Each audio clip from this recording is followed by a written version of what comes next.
गांव की तड़पती आत्मा।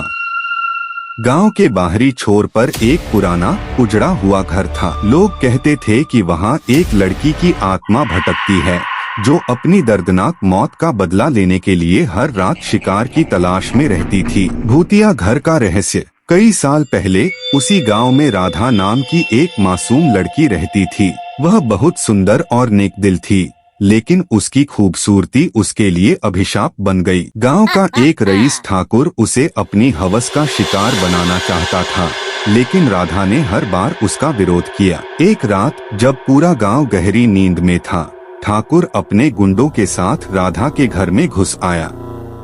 राधा ने बचने की कोशिश की, लेकिन उन दरिंदों ने उसे पकड़ लिया। ठाकुर ने उसे बेरहमी से यातनाएं दी और फिर मारकर उसी उजड़े घर में फेंक दिया। उसकी दर्दनाक चीखें सुनकर पूरा गांव कांप उठा, लेकिन कोई उसकी मदद के लिए नहीं आया। बदला लेने की कसम। उसके मरने के बाद गांव में अजीब घटनाएं होने लगी।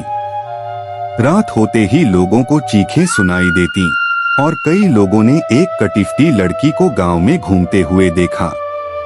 धीरे धीरे गांव में ठाकुर के गुंडों की रहस्यमय मौतें होने लगी। कोई पेड़ से लटका मिला, कोई कुएं में डूबा। सबको ऐसा लग रहा था कि कोई अदृश्य ताकत उन्हें मौत के घाट उतार रही है। ठाकुर को यकीन हो गया कि यह सब राधा की आत्मा कर रही है।